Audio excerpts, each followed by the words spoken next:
कुछ मोती कुछ सीप में प्रस्तुत है पवन शर्मा की लघु कथा कथानक। प्रवाचक हैं अमित सोनी।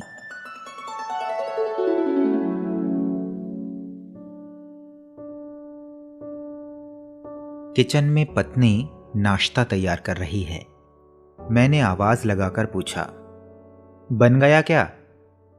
हाँ लाती हूं, पत्नी ने किचन से ही जवाब दिया। तेरी तो कई पुस्तकें छप गईं, समीक्षाएं पढ़ता रहता हूं। खुशी होती है कि मेरा यार बड़ा लेखक बन गया है, कार्तिक ने कहा। कार्तिक मेरा दोस्त है, एक साथ ही पढ़े लिखे। वह एक बड़ी कंपनी में है और मैं सरकारी ऑफिस में बड़ा बाबू। हम दोनों में यही अंतर है, पर अक्सर मेरे घर आता रहता है। अब की बार लगभग 2.5 साल बाद आया है। बस यही शौक है, जुनून भी कह सकते हो। लोग कहते हैं कि लेखक बहुत बेचारा होता है। कहते हुए मैं मुस्कुराया। पत्नी किचन से पकौड़े और चटनी ले आई। बहुत दिन बाद भाभी के हाथ के पकौड़े खाऊंगा, क्या स्वाद रहता है।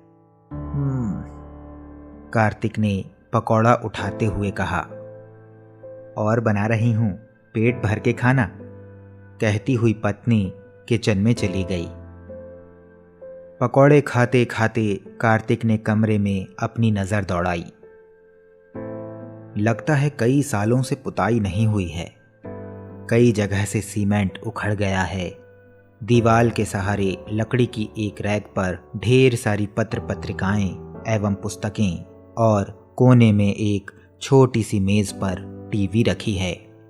ऊपर पुराना सीलिंग फैन लटका हुआ है। यह हमारा गरीब खाना है, हंसते हुए मैंने कहा। अपनी छत है, अपनी दीवारें हैं, यही बड़ी बात है। कार्तिक ने महसूस किया कि मैंने उसकी नज़रों को भांप लिया है। पकौड़ा खाते खाते फिर बोला, मैं 3 BHK में रहता हूँ। सारी सुख सुविधाएं हैं, पर मानसिक रूप से कोई खुशी नहीं उस फ्लैट में। क्यों? मैंने उसकी तरफ आश्चर्य से देखा। यहाँ प्रेम है, आपस में अपनापन है, एक दूसरे से संवाद है, एक दूसरे के सुख दुख में भागीदार हैं। हमारे यहाँ इन सब का अभाव है।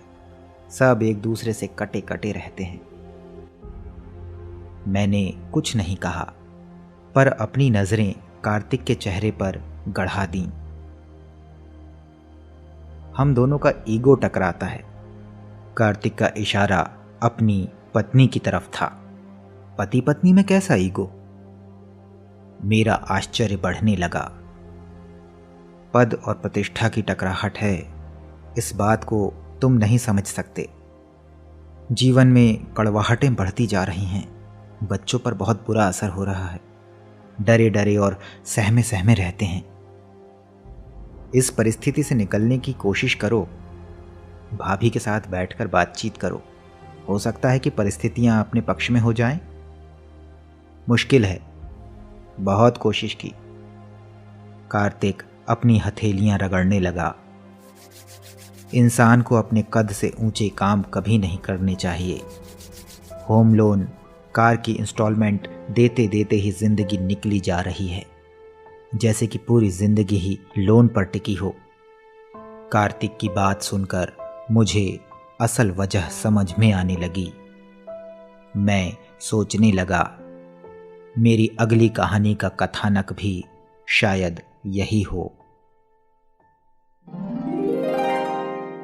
ये थी पवन शर्मा की लघु कथा कथानक। प्रवाचक थे अमित सोनी।